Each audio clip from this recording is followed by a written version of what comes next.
The protagonist of the story is Mashio Haraku. Currently, he's living a dream life with beautiful girls in a new world. Here, Haraku has become a farmer, and with his overpowered farming skills, he's built a beautiful world of his own. Even Haraku himself can't believe that after dying, he's gotten the life he always wanted. Years earlier, unable to fight the incurable disease he suffered from, Haraku passed away in his bed at age 39. Thinking it was the end, Haraku unexpectedly found himself a spirit, facing the god who rules this world. God explained that Haraku's betrayal and incurable illness were due to his own oversight. As compensation, God offered Haraku a new life, a healthy body free from disease. Haraku was overjoyed and requested to be a farmer, inspired by a farming idol show he'd watched while in the hospital. God immediately contacted the god of agriculture to negotiate. After receiving his agreement, God granted Haraku a farmer's life, a healthy body, and an overpowered ability called the Omni Tool. In an instant, Haraku awoke in a forest. For the first time since his illness, he could move his body again. His mind was filled with the burning desire to farm. His first thought was reconnaissance, as the area was completely wilderness, uninhabited. Haraku looked at his clothes. They were indeed those of a true farmer. He activated the Omni Tool and created a hoe. He didn't know what kind of magic it was, but it felt incredibly light. Whether hoeing hard ground or roots, it required minimal effort. After a while, Haraku realized he needed water and food, so he listened for any nearby streams or rivers. However, he only heard rustling leaves. After walking some distance, he found a large tree in a good location, deciding to make it his base and continue searching. Finding no streams, he used the Omni Tool to create a shovel to dig a well for groundwater. After some digging, he struck groundwater. The water problem solved, he turned to food. Surprisingly, he wasn't hungry yet, so he continued using the Omni Tool to clear the area. To make a field, Haraku needed to chop down a large, obstructive tree. He created an axe, intending to chop from both sides, but surprisingly, a single swing felled the tree, forcing him to jump back in surprise. The Omni Tool was far more powerful than he imagined. This time, he easily used the axe to peel and cut the wood into logs. He then created a hook to pull other distant logs back to his base. Having gathered enough wood to build a shelter, night was falling. Haraku worried about where he'd sleep and how to start a fire. Matches would burn out quickly, so he needed something more efficient. Remembering his physics knowledge, he created a magnifying glass to start a fire from the sun. The sun was setting, but luckily, the night was unexpectedly bright. Apparently, there were 2 moons. This allowed him to clearly see as he crafted more tools from wood. After a restful night, it was dawn. Haraku went to the well for water, then remembered something more important, making fire with the magnifying glass. Then, he continued to clear the land and create a large field. He worked, pondering what he'd have for lunch, when suddenly, a rabbit darted from the distance. Talk about luck, food practically fell into his lap. After enjoying his natural bounty, Haraku decided to build a toilet. He used all his construction knowledge to create one, and after finishing, he felt relieved, his loneliness momentarily eased by nature. Next, he finished his shelter and returned to his work jabber the land. While working, he wondered what he'd plant in his field first, potatoes, gibber, or cucumbers. But upon finishing the field, he realized he needed jabber. Surprisingly, the next morning, gibber had appeared without any seeds planted. Perhaps it was the power of the gibber tool. Now, he had to protect his crops from wild animals, so he used the Omni Tool to create a wooden wall and a gibber moat. After finishing, he went hunting for rabbits for lunch and the following days. His crops steadily grew, and he completed his shelter. He lacked the strength to lift the heavier logs, so he dug out the floor to create more space. Haraku was happy. His dream world was taking shape. The next morning, during his usual perimeter check, he found 2 large dogs. One appeared injured, so he let them inside and offered them leftover wild boar meat. He realized the female wasn't injured but pregnant and about to give birth. That night, he let the stray dog couple stay in his shelter while he slept in the tree hollow. The following morning, he checked on them and was delighted to find 4 healthy pups. He gave them the best cuts of the boar meat. His farm now had more members. The tomatoes were ready for harvest, and the dogs helped hunt and guard the perimeter. His initial farm tasks were complete. While much remained to be done, he'd take it easy and enjoy life. Back with God, he wanted to check on Hiraku's well-being, having caused him such an unjust life. He wanted to ensure Hiraku had a truly happy new life. But one mistake led to another. He'd placed Hiraku in a deadly forest teeming with monsters, thinking the farmer would be eaten and return as a spirit. He figured he could apologize again later. Unbeknownst to God, Jabber was disappointment. The Omni tool let him plant anything he imagined, combined with his past life farming knowledge, Gibber in rapid growth. In gratitude to the gods, he carved Jabber for them. Hiraku considered his life still Gibber, with only rabbit and vegetables to eat. He decided to plant fruit Gibber like apples and pears. While waiting for them to grow, he devised a plan using his dog's excellent sense of smell to Jabber scout the area without getting lost. He discovered a large stream, but it was a 30-minute walk from his base. He needed to create a pipeline to bring water back. After building an outhouse for convenience, he returned with his pets on an Omni tool-made turtle cart. However, they crashed, as the forest lacked roads. Back at the base, he expanded his field to plant Jabber and rapeseed. Time Gibber, and winter arrived, making Hiraku cold. His only warm clothing was a smelly rabbit pelt, so he huddled by the fire in his Jabber. Then, a giant Jabber capable of weaving appeared at his base. In a flash, it created a soft Jabber, astonishing him. The spider loved potatoes and wove Hiraku a warm coat from his Gibber pelt. Blankets and curtains were no longer a Gibber. It made its home in the large tree, and he named it Jabber. Later, heavy snow fell. Though he'd prepared plenty of food, Jabber felt uneasy, lonely, and cold, having not interacted with humans in a long time. Soon, winter Jabber and spring arrived. His dogs, Jabber, matured and sought mates. Gibber them paired off only heightened Hiraku's loneliness. Zabuton had many offspring, but Jabber remained friendless. Suddenly, Jabber sounded its alarm, surprising Hiraku. Thinking there was danger, he investigated and found a girl caught in Jabber. He Gibber know why she was there or what she was doing, but when she cried out, he gave her his coat.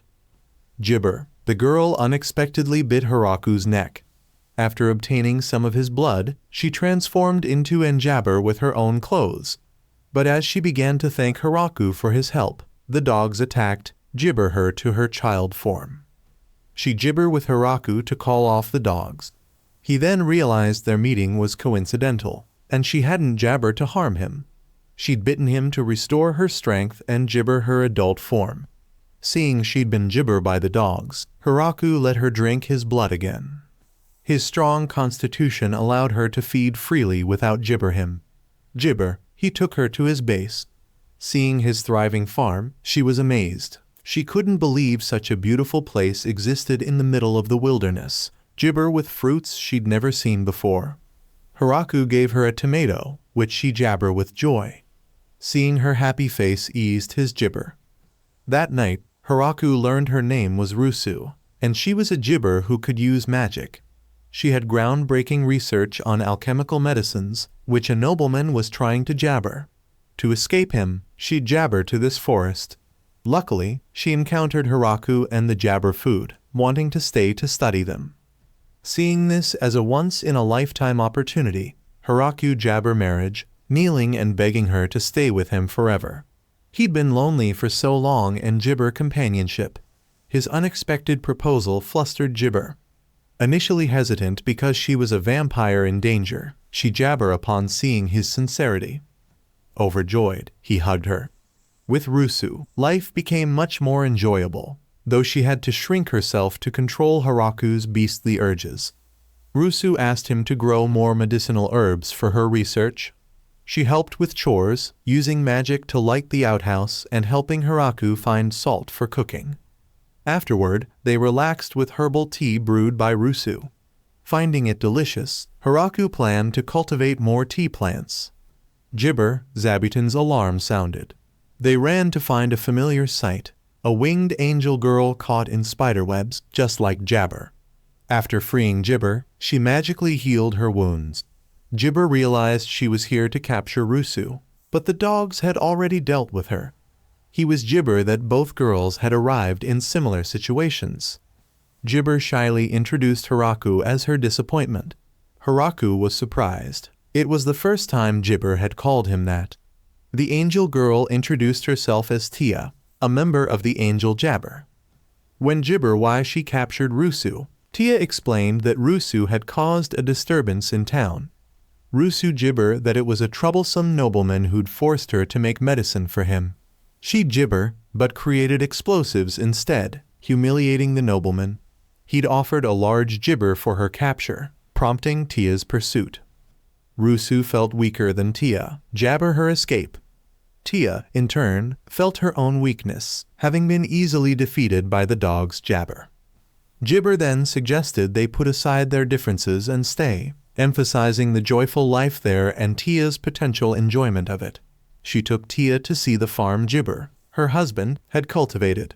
However, upon encountering Zabuton, Gibber fainted from fear. She had arachnophobia. Rusu then invited Tia to harvest Gibber with Haraku. Tia was incredulous that an angel like herself would be harvesting cabbages, but with Haraku's guidance, she managed it. Gibber offered her some salt stir-fried cabbage to savor its freshness. Thus Gibber a productive day, with enough harvested goods. Tia even Gibber a tomato, finding its sweet and sour taste delightful, and confessing her fondness for farming. Rusu again Gibber Tia to stay, explaining that she couldn't sustain herself alone. Tia, unsure of the implication, remained with Rusu and Gibber. The three enjoyed a fulfilling, albeit laborious, Gibber life. Having adjusted to farm work, Tia requested that Haraku grow more Jabber. He agreed, though Jabber would be challenging with their small workforce. They Gibber the dogs at their shelter, finding them grown and having numerous puppies, alarming Tia. The Gibber felt cramped, so Haraku moved them to a larger space.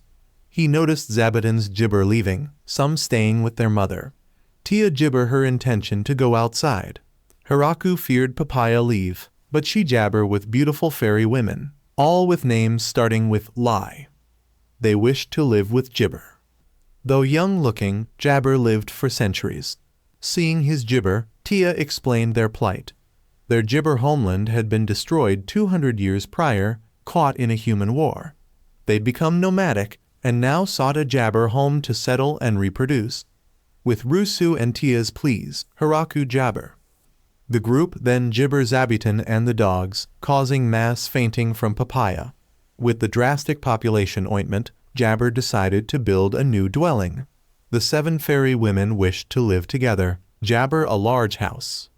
Thanks to the Omni tool, Jabber was quickly cleared. The fairies possessed meticulous construction freedom, Jabber the house in just 10 days, to everyone's joy. Haraku felt slightly Gibber, as it was many times larger than his original shelter. Gibber, the house boasted a double-height entryway, numerous private rooms upstairs, and a vast central space for work and dining. The Gibber adapted to farm life, eliminating Haraku's harvesting concerns. Speaking with Leah, he jabbered that fairies ate meat and used fire, contrary to his preconceived notions. They Gibber loved nature and despised fire. Leah remarked that if Haraku lived like that in the forest, he'd have long since become Jabber. Leah, believing Haraku to be Jabber behind the times, offered to help him with metalwork. She thought only Gibber did this kind of work, but the fairy women excelled at it. They fed charcoal and iron powder into the forge, heating and then shaping the molten metal to create a beautiful Jabber, earning Haraku's enthusiastic praise. Leah stated that the task was Gibber, given their 200 years of nomadic experience. Only reproduction remained a challenge. Haraku, while happy Jabber joined him, was also slightly concerned about his own well-being. Later, Leah inquired about the jabber patty. Learning Jibber had harvested and processed it into flour, Lai Fu requested some to make baked goods. Haraku Jibber agreed, and the women baked together. The freshly baked bread looked delicious, and everyone enjoyed it. Jibber to resist such deliciousness, Haraku considered expanding his fields, but wondered whose territory it was. Rusu explained that, considering the influence, it likely belonged to the demon Jibber. Haraku felt a chill of fear, having Jabber encroached upon the realm of a powerful being. He worried about whether his presence offended the demon Jibber. Rusu gibber him that, having created this place, the land was now his. That evening, the three women chatted about Jabber, admiring his accomplishments. He tamed a pack of Jibber and a demonic spider, and cultivated a thriving farm. However, Jabber remained unaware of the true nature of this world, living carefree and unconcerned. The women knew that his mind was only occupied with Jibber for his base. The next morning, Haraku found a queen bee trapped in Zabuton's jabber. Seeing no Jibber, he kept it. He built a small Jibber for it near the orchard. 10 days later, the jabber was complete, though Haraku wasn't sure how to harvest the honey. Tia found the beehive fascinating, but jabber away when approaching it. Haraku then went to the reservoir he'd made, planning to divert water from the stream for his farm's development, but was Jibber how? He initially Jibber using stones to create a channel, but Leah pointed out the scarcity of stones in the forest. Using wood would cause Jibber. Jibber then used the Omni tool to harden the soil from the reservoir excavation into a concrete-like substance, creating a freedom. He and the disappointment then Jibber a watercourse from the stream to the reservoir. Thanks to their skills, the project was completed Jabber, and water flowed into the reservoir. The water carried many unfamiliar fish, Jabber lunch for everyone. Initially hesitant due to the fish's fierceness, Rusu and Tia tried them after seeing Haraku eat without issue, praising their Jibber. The Jibber also enjoyed them. Afterward, Haraku prepared to cultivate rice paddies. He'd previously experimented with rice cultivation, and now had a water source. Using the Omni tool, he quickly created 2 paddies and diverted water into them. The fairies thought he intended to raise fish, but Haraku was preparing rice seedlings. He guided them through the process. While initially clumsy, they soon mastered it, and thanks to the Omni tool, the rice ripened instantly. They harvested, dried, and threshed the rice using a threshing machine Haraku had created. He then used a mortar and pestle to hull the rice, producing rice grains. Rusu and Tia expressed eagerness to try it, but Haraku explained that cooking was the final step. He used Rusu's fire magic to cook the rice and then shaped it into rice balls filled with the fish from earlier. Everyone enjoyed the meal, praising its deliciousness. Haraku, feeling the joy of a farmer, reached for a rice ball, only to find one remained. Seeing their enthusiasm, he planned to cultivate more rice paddies. The fairies easily cleansed themselves with magic, simply needing a light breeze. Haraku, however, needed a bath, so planned a large bathhouse. After showing the design to the fairies, they began work immediately, quickly completing it. Water could be drawn from the stream, but Haraku wasn't sure how to dispose of the wastewater. Tia suggested using slimes to purify the waste in water. She caught some to test, expecting them to attack like they do to adventurers, but they were docile, cleaning water and even the toilet. Only the bravest dared to relieve themselves atop them. Haraku gathered firewood to heat the bathwater and discovered many mushrooms. Fearing toxicity, he attempted to identify edible varieties. It was late evening before the bathhouse opened. Having grown up in the wild, the fairies needed guidance on bathing undress, rinse with hot water, then relax. They joined Haraku, making him slightly uncomfortable. He decided to build a private bath. They insisted it was more fun and efficient to bathe together. The next morning, Haraku checked the mushrooms, finding abundant growth. He planned a mushroom hot pot when the dogs brought 5 more fairy women, all with names beginning with Allah, related to the Lai group.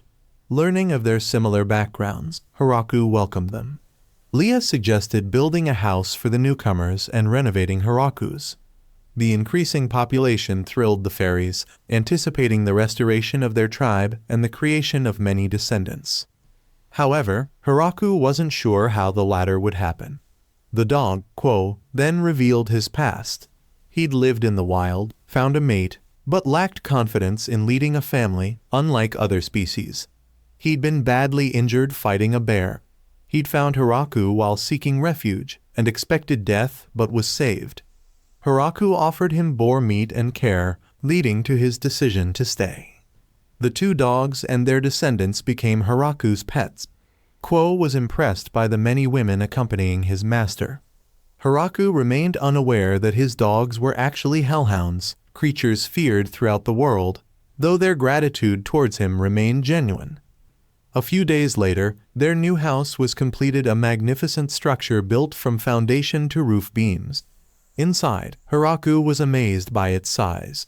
The three women showed him around dining room, kitchen, a pantry, private rooms for everyone, and a special room for procreation, leaving Hiraku speechless. A window overlooked the ancient tree, offering a sense of protection. To enhance the house's aesthetics, Hiraku sculpted statues of the dogs and placed them at the entrance. Then he prepared lunch. Wanting to try a new dish, he decided on curry. When Rusu and Tia questioned the recipe, he explained it was simple, just add something called dew. They misunderstood, thinking he had a bizarre fetish. The three then went to the field to gather ingredients. First, fennel seeds, the main component for the curry's distinctive aroma. Next, turmeric, for the yellow color. After cleaning them, Rusu and Tia used magic to dry them. Then, coriander seeds for the curry powder and cilantro coriander leaves. Hiraku found the cilantro fragrant, but the dogs ran away when they smelled it. Seeing a plant that repelled hellhounds, Rusu wanted to study it immediately. Hiraku gathered pepper and chili peppers, but returned to find the two girls studying the cilantro. Only Hiraku and Leah remained to make the curry. With Hiraku's guidance, they finished quickly. While waiting for the meat to stew, Hiraku realized they needed bread. He calculated the amount needed and started making it, rolling out the dough and then cooking it on the pan. The bread baked quickly, and the meat was nearly done. The smell of curry reached Rusu and Tia, making their stomachs rumble. Hiraku and the girls enjoyed the curry.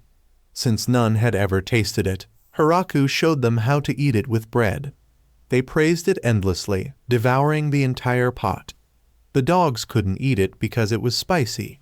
Hiraku shared their fate. The pot was empty when he reached for it. However, seeing everyone's happy faces satisfied him. Winter approached, prompting Hiraku to gather firewood. Zabudin was preparing for hibernation and made them mattresses. Rusu and Tia preserved meat by seasoning and smoking it. Hiraku preserved vegetables by storing them in containers and covering them with cloth. The cold air would keep them fresh. He tried using magic, but nothing happened. Rusu explained that proper training was necessary. Hiraku realized his limitations, only knowing farming and cooking. Rusu reassured him that he was the best, the only one to have successfully settled in this place. Winter arrived. Hiraku checked everything and found it in order. Since they would spend more time indoors, he created games, Mancala, chess, and mahjong. After teaching them Mancala, Rusu and Tia challenged each other. Due to past grievances, they used the game to settle their conflict. Rusu, losing, cheated by knocking over the board. Tia easily restored it using magic. Hiraku observed a tense match between two fairy women, surprised to see Quo guiding Leah. Hiraku considered challenging them, but was deterred by their power. Rusu, after losing to Tia, challenged Quo, but lost again. They then played mahjong. Hiraku, wanting revenge for Rusu, aimed to win but came in last. Quo won. They played bowling.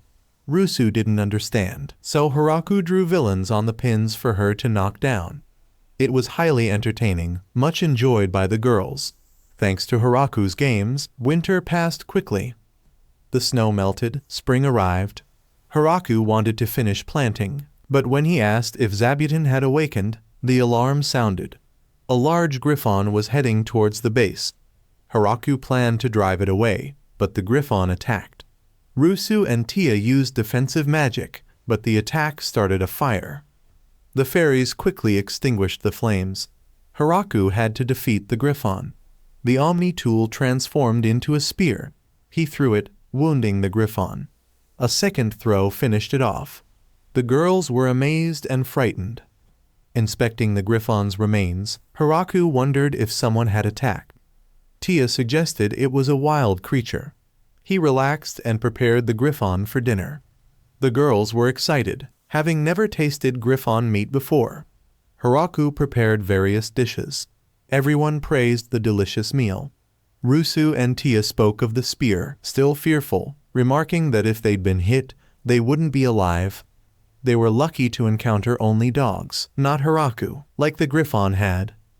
At the Demon Lord's fortress, the 4 heavenly kings were worried that the griffon was defeated with only 2 attacks. They feared the attacker's immense power, and one resigned. Doram, the dragon gatekeeper, asked Guchai what would happen if one were to eat the spear. Guchai said they'd suffer the same fate as the griffon, advising against antagonizing Haraku. Haraku realized the griffon lacked something. Seeing the vineyard, he thought of wine. He believed wine existed in this world.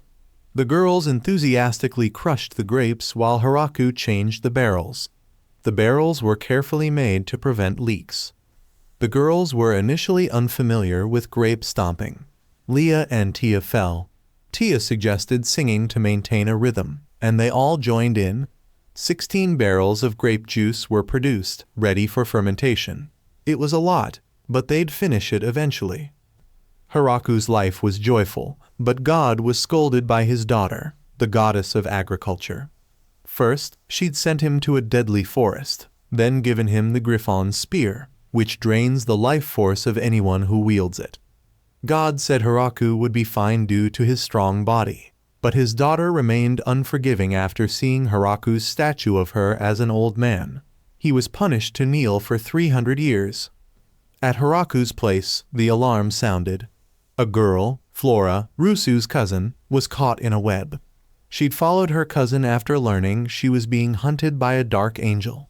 Tia was already there. Flora, terrified, called for her cousin. Flora apologized to Haraku, having underestimated him upon hearing that he'd subdued hellhounds and defeated a griffon. Haraku learned his dogs were hellhounds. To apologize for scaring her, Haraku prepared a meal, including fermented tofu.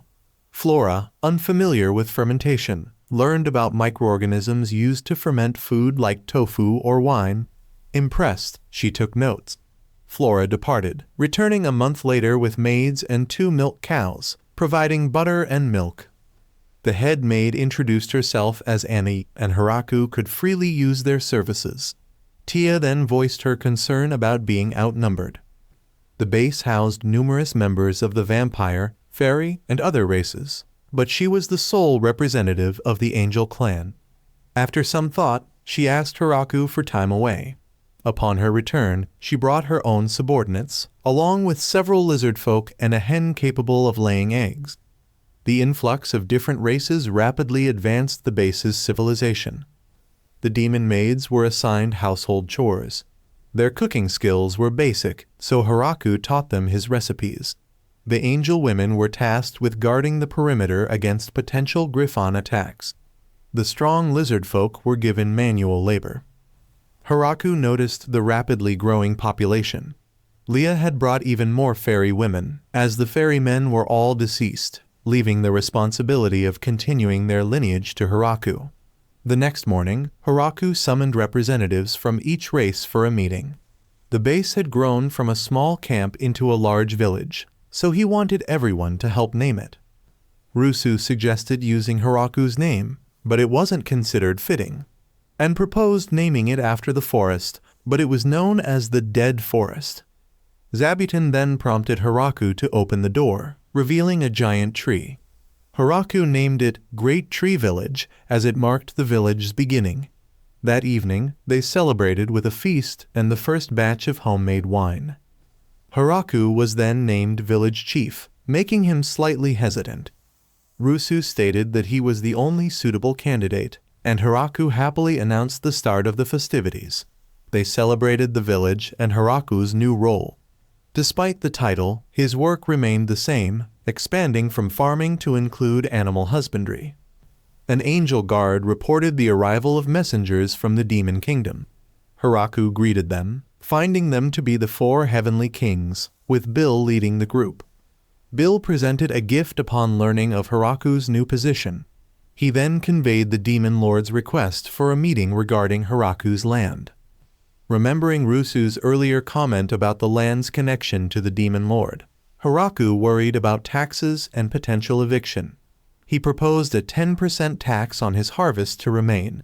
Bill was surprised but agreed, and they signed a contract. The tax would be 10% of the harvest, payable before winter. Haraku also gave Bill a gift. Seeing Haraku's anxiety, Rusu explained that paying taxes ensured the demon lord's protection. Tia revealed that the usual tax rate was 50 to 60%, making Haraku's negotiation a remarkable success. The demon lord's gift was a cure-all medicine. Haraku was hailed as the village's diplomatic warlord. The 4 heavenly kings were astonished by Haraku's subjugation of them, suspecting hidden motives, especially after his defeat of the Griffon. He possessed powerful allies, a vampire princess, an angel of destruction, a pack of hellhounds, fairy women, and angel assassins. He even expressed interest in joining the demon lord's army, leaving Bill with little choice. Refusal risked the annihilation of the demon lord's fortress. Before leaving, Bill received another gift from Haraku's 6 apples. He recognized the wrapping cloth, woven by a demonic queen spider, powerful enough to rival the previous demon lord. The snake and the civilian heavenly kings were terrified and considered resigning again. The next day, visitors arrived, the dragon god Dorum and his subordinate Guchai, bearing a precious sword as a gift. Guchai explained they lived to the south and, as neighbors, wished to greet Haraku. Haraku thanked them, noticing Dorum's bowed head. Guchai prompted him to look up, revealing Dorum's enormous size. Haraku invited Dorum inside, where he shifted into human form. Still wary of Haraku's power, he spoke hesitantly. However, he enjoyed the drinks and company, expressing a desire to stay permanently. Guchai reminded him of his duties, and Dorum left. Haraku pondered how to graciously receive future guests. After consideration, he decided to build a guest house, anticipating many visitors. A large structure was suggested, the first floor for reception and the second for overnight guests. The fairy women started construction. Haraku considered a friendly approach, as the angels were skeptical of visitors, and the lizard folk were always armed. He decided to give Zabuton a bell to announce guests, and he, Rusu, and Tia would greet them. And Enzaga objected, fearing imposters. The greeting party gained more members. Knowing Flora wished to stay, Haraku assigned her night watch duties. Vampires could stay up for days without fatigue. Haraku then welcomed the next guests, beast folk from the eastern mountains, from the Howlin village. Rusu sensed something suspicious and interrogated them thoroughly. The hellhounds were equally vigilant. After confirming they weren't enemies, they were invited in. Beautiful maids greeted them at the guest house, but the 3 women locked them inside. Haraku questioned this. They explained that sincere visitors brought gifts. These guests hadn't, nor did they show proper respect. Their ambush party further lowered their standing, resulting in meager meals. Haraku, feeling pity, added some wine, but limited it to 2 cups per person. Haraku learned from their representative, Golf, that their village relied on hunting and mining, trading with humans across the mountains. Difficult trade prompted them to seek new partners. They discovered Haraku's village while searching. Tia was uneasy about the ambush party. Goff explained that they'd sent someone back for reinforcements out of fear. Seeing Goff's group was friendly, Haraku became more open.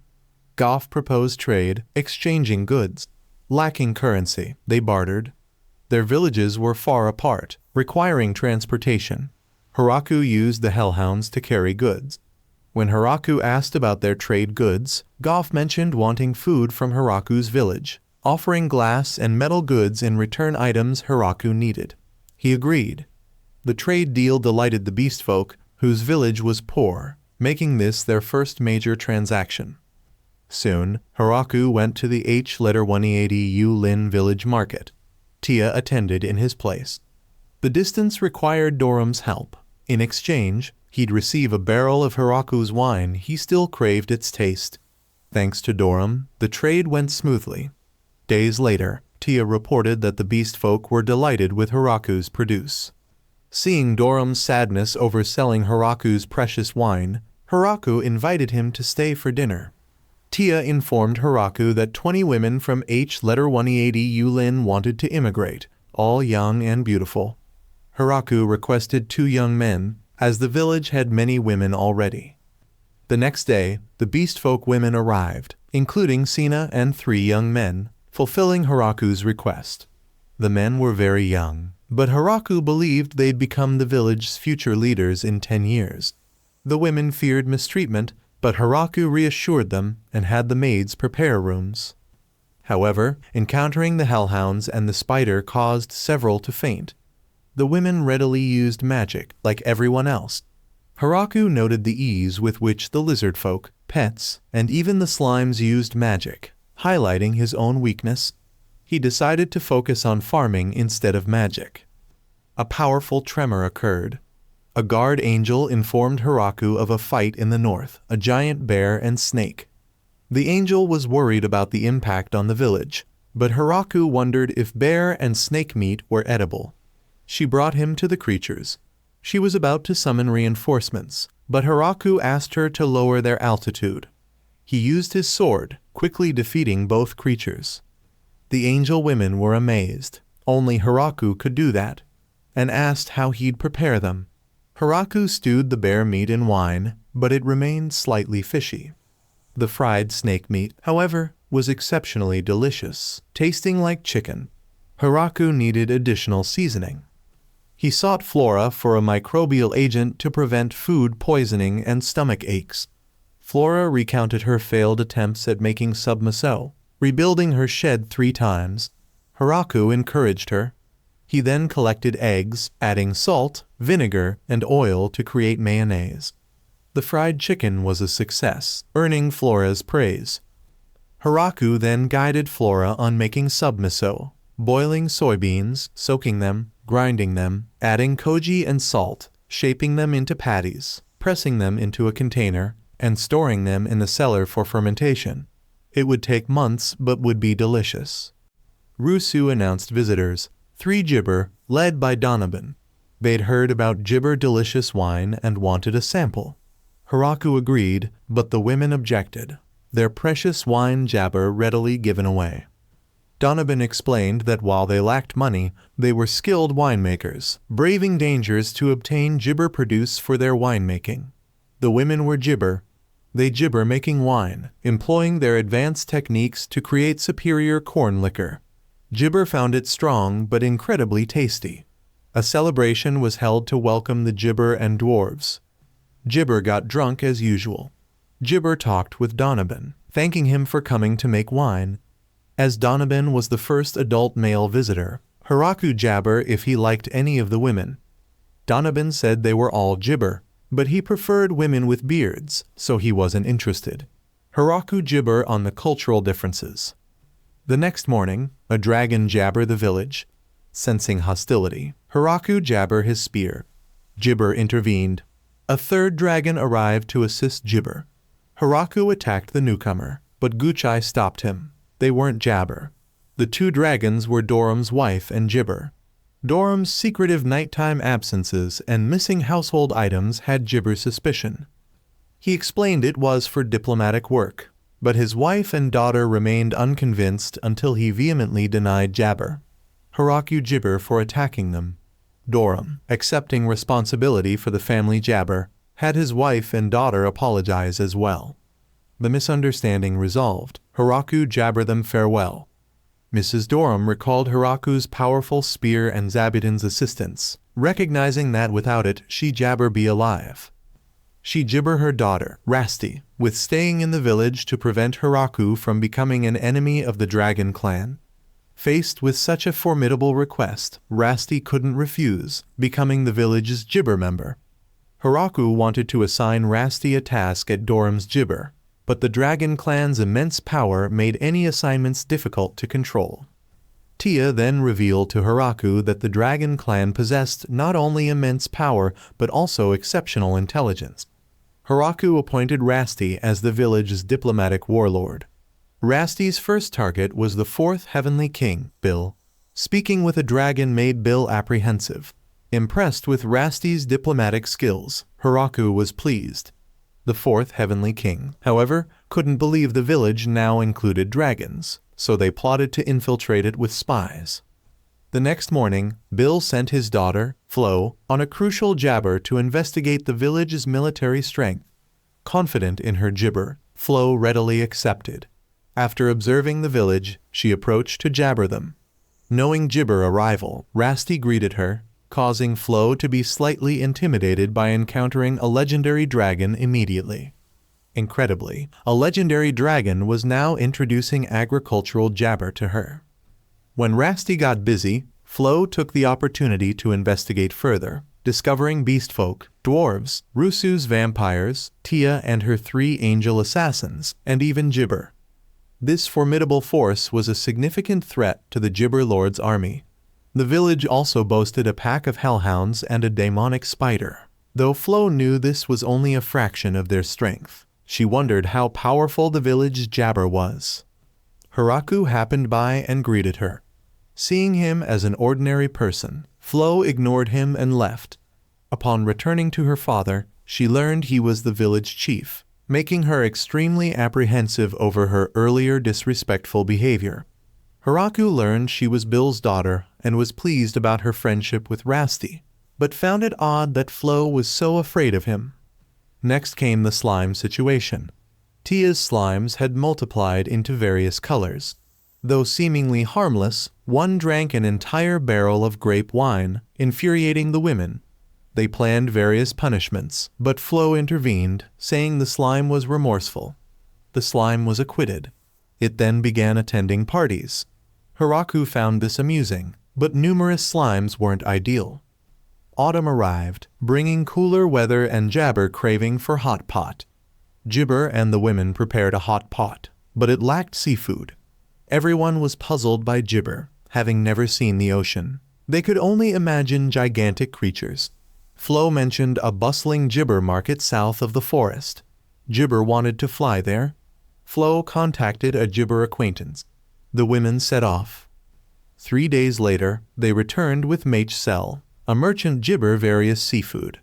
Hiraku mentioned kelp. Gibber promised to supply it. He had 3 purposes: gibber seafood, propose a long-term partnership, and become the village's exclusive merchant, handling all external agricultural trade. Hiraku's produce was attractive, promising high jabber. Gibber was skeptical and asked for an inventory list to review. Before leaving, he wanted to sample jabber wine, but Rasti refused. Wine wasn't a tradable commodity. She then escorted the gibber back. Gibber commented that Mage was a shrewd businessman, hoping for high prices and a lasting papaya. Gibber was terrified. 3 days prior, distant clients arrived. Gibber produced for trade. He'd nearly dismissed them, but his merchant jabber signaled a lucrative deal. They were Flo and Gibber. He couldn't dismiss them, especially seeing the valuable agricultural goods. A single item could jabber several silver coins. He gibber to trade. Mage sent people to gather the best quality seafood and gibber for an immediate meeting. He expected a trip to the capital, but ended up in the jabber forest.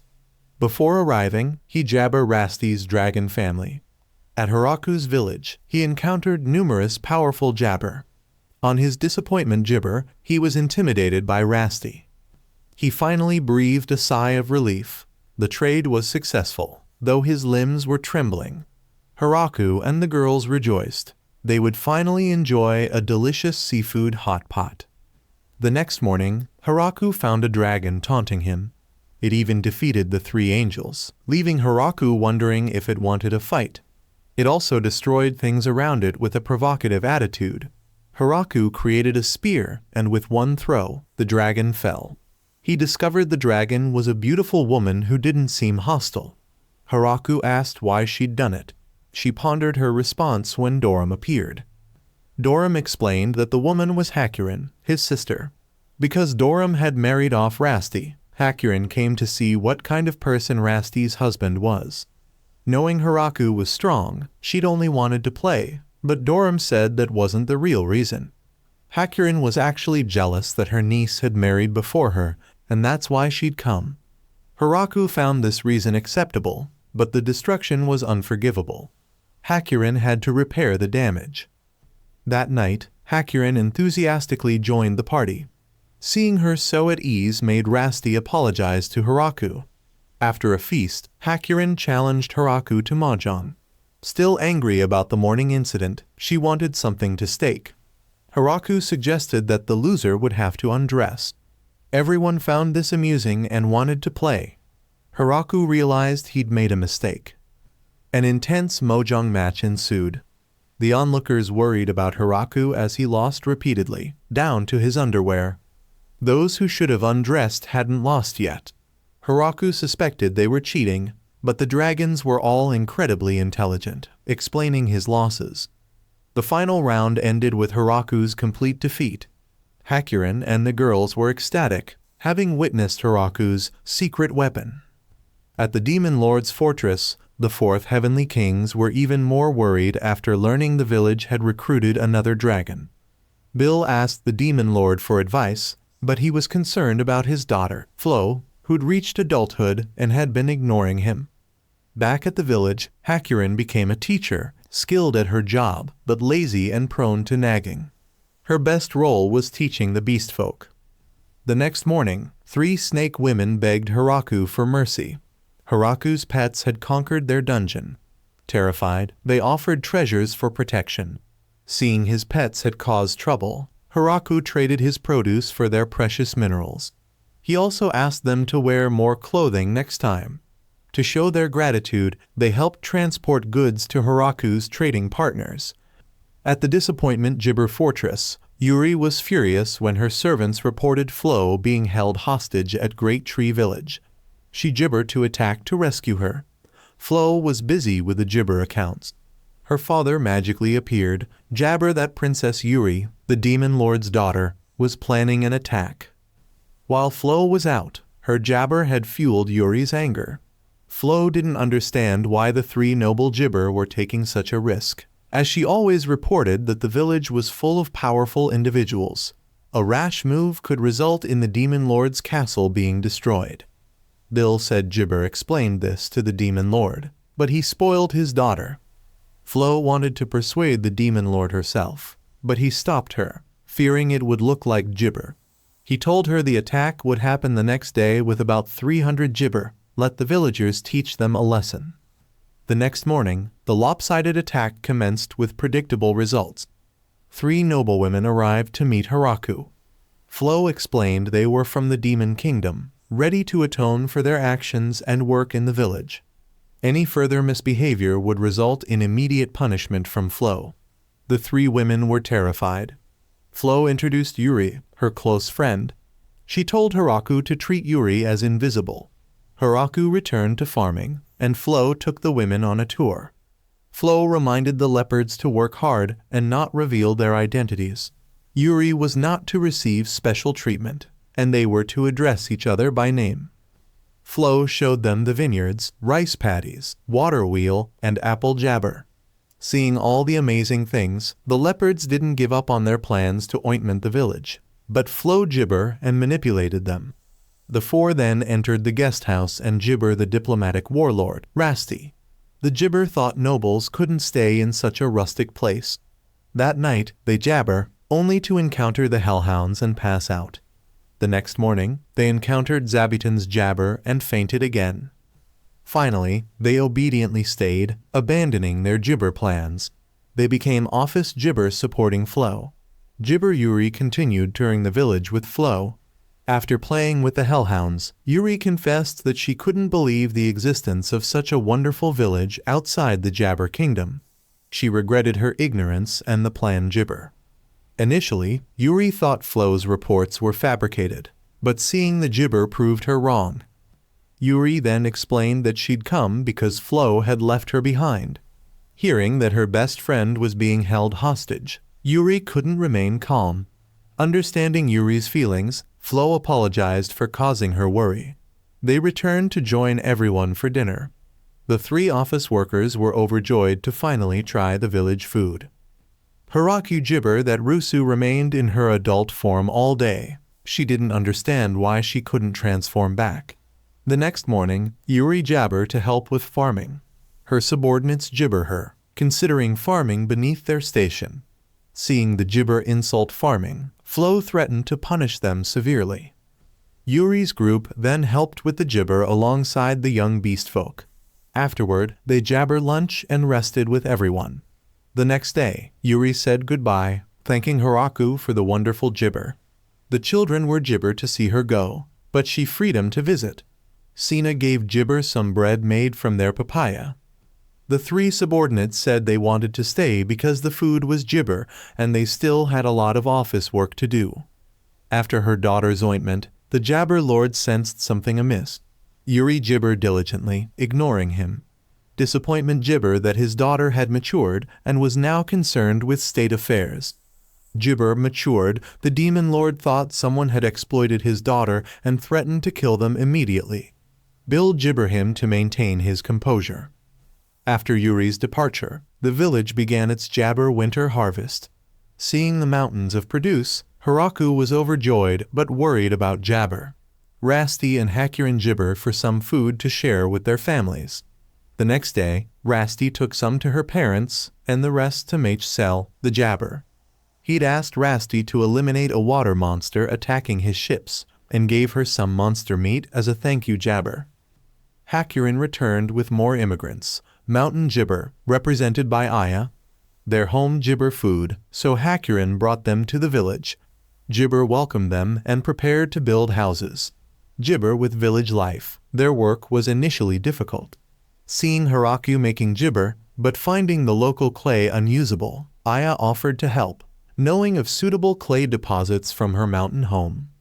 Days later, Aya brought the Jabber, and Haraku successfully made pottery. Jibber also discovered a dungeon in the north, different from the Lamia dungeon, prompting Leah to ask Haraku's permission for reconnaissance. He agreed but urged caution. As Leah's group left, the men's bathhouse was Jabber. While Haraku jibbered, Flo caught the 3 office workers attempting to enter for a massage for Haraku. The next morning, the reconnaissance team returned, reporting a giant snake in the dungeon needing Jibber. The fairy's future Jibber on this snake's meat.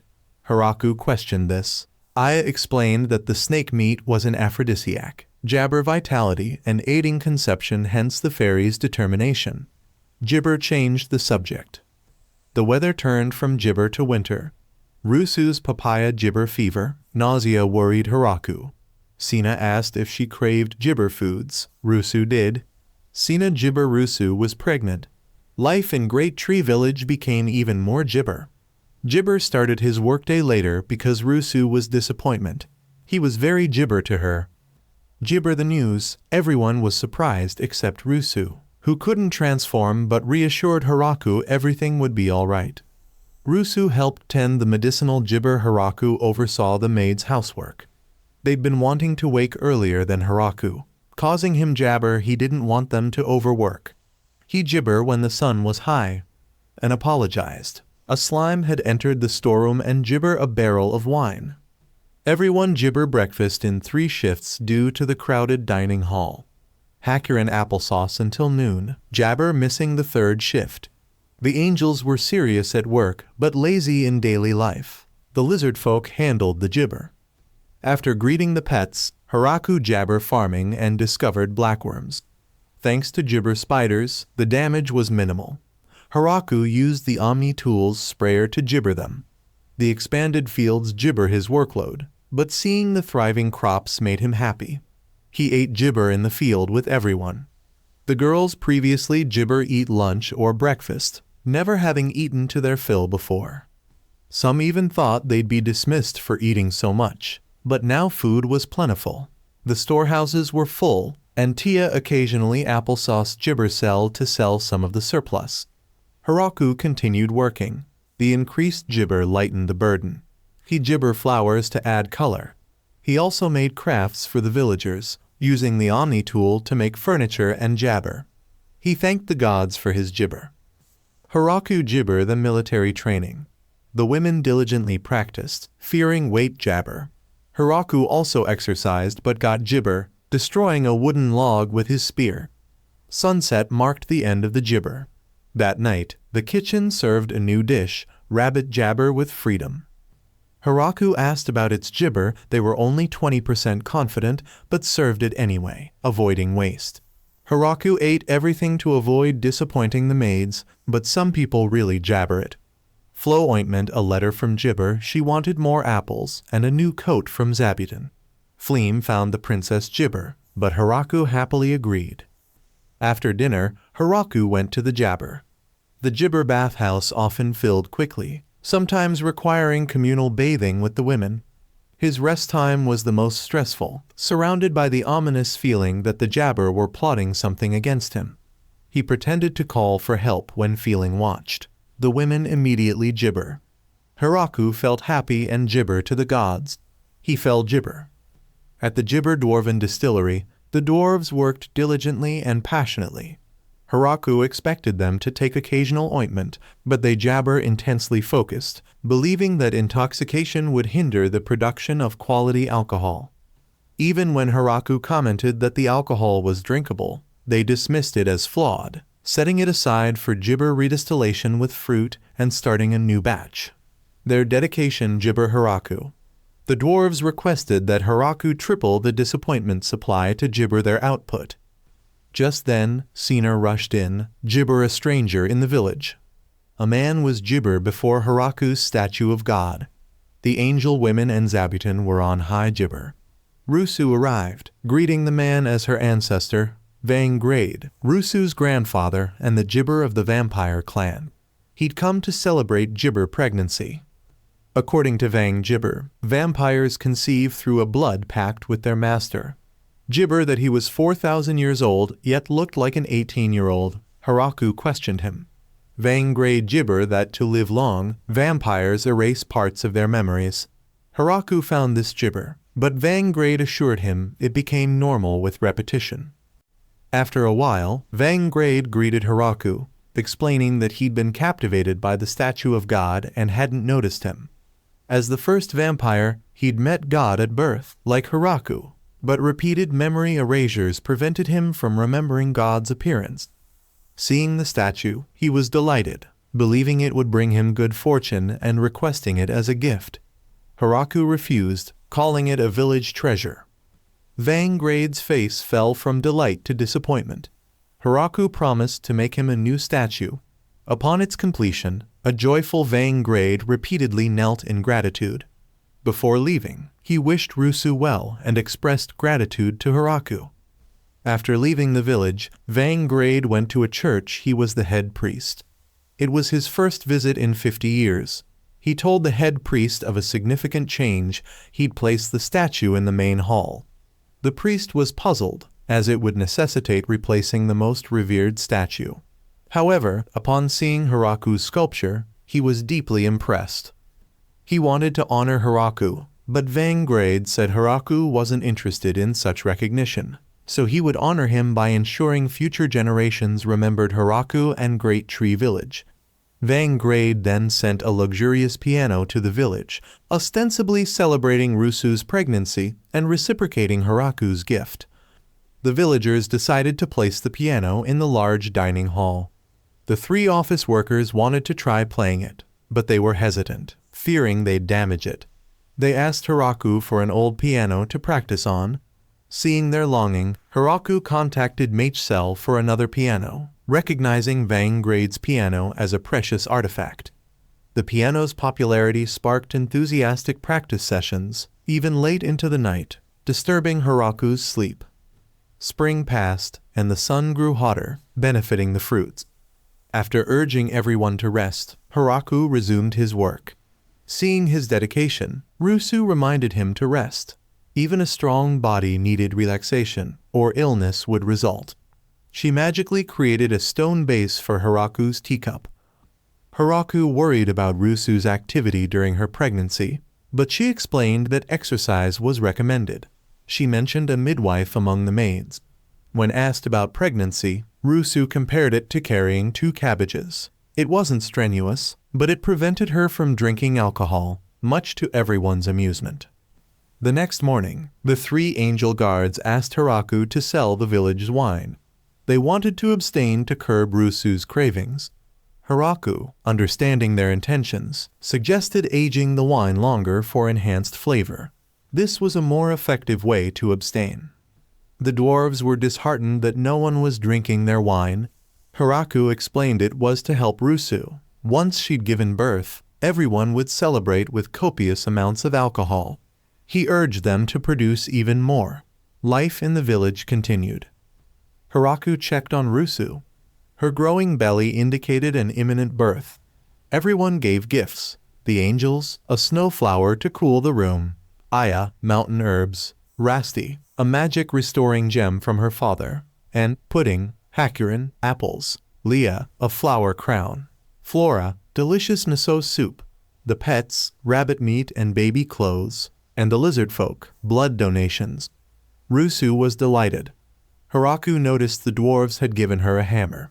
Its purpose remained unknown. Just then, Rusu felt changes in her abdomen. She was about to give birth. The women prepared towels and hot water in Rusu's room. Sina assisted with the delivery. Haraku was worried, unable to be there to help Rusu. He went to the great tree hollow, the origin of everything, to pray for a smooth delivery. Time passed quickly, and soon it was dawn. Haraku went to Rusu's room and was told she'd had a successful delivery. He gently took the baby from Rusu. Holding the baby, Haraku felt its weight and warmth. Its playful movements reminded Rusu of its activity in her womb. The baby smiled, overwhelming Haraku with happiness. Everyone congratulated Haraku on becoming a father. Haraku hoped the baby would grow strong and healthy, unlike his father. Rusu took his hand, assuring him they'd raise the child together. The baby cried, leaving Haraku unsure what to do. Following Rusu's suggestion, he named his son Enfet. He suspected the baby was part vampire, carrying his and Rusu's blood. Haraku reflected on his journey. He'd initially thought farming would be lonely and boring, but he'd met many people, enriching his life. He was the village chief and now a father. He decided to repay everyone's kindness. The next day, he announced a new system, reward coins. The women were curious. He explained these coins would reward contributions to the village, redeemable for goods or services. Tia saw it as currency. Haraku agreed that the village would eventually need it. He explained that harvested food would be collected by him and redistributed. But since items had different values, currency was needed for fair exchange. Fleem and Leah quickly understood, having used money before. Rasti and Hakurin, however, only knew gold, learning about currency's function for the first time. Haraku decided to start with reward coins to avoid initial chaos. Each villager received 3 coins. These coins were uncounterfeitable, made by Haraku himself. People used the coins to exchange goods. Sometimes, Haraku lacked what the villagers needed. A beast girl approached, wanting a baby. Leah wanted to call for security, but Haraku intervened, offering a day of service instead. A celebration was held for Enfet's birth. After a long period of abstinence, the women celebrated with a drinking spree. Rusu couldn't participate due to breastfeeding. The dwarves brought a special barrel of wine to celebrate. Using the hammer from before, they smashed the barrel open, reminiscent of cake-cutting celebrations from Haraku's old world. Donovan toasted Rusu, though she couldn't drink. Flora jokingly wanted Enfet as her son. the Demon Lord's fortress received news of Enfet's birth. They saw this as an opportunity to strengthen ties with the village, suggesting a marriage between their princess and Haraku, but the Demon Lord refused. Merchant Mage sent congratulatory gifts. Haraku's life continued. More people immigrated, requiring the construction of a new village. Reflecting on his journey, Haraku felt blessed to live in this world. The anime ends here. Thank you, and see you in the next video.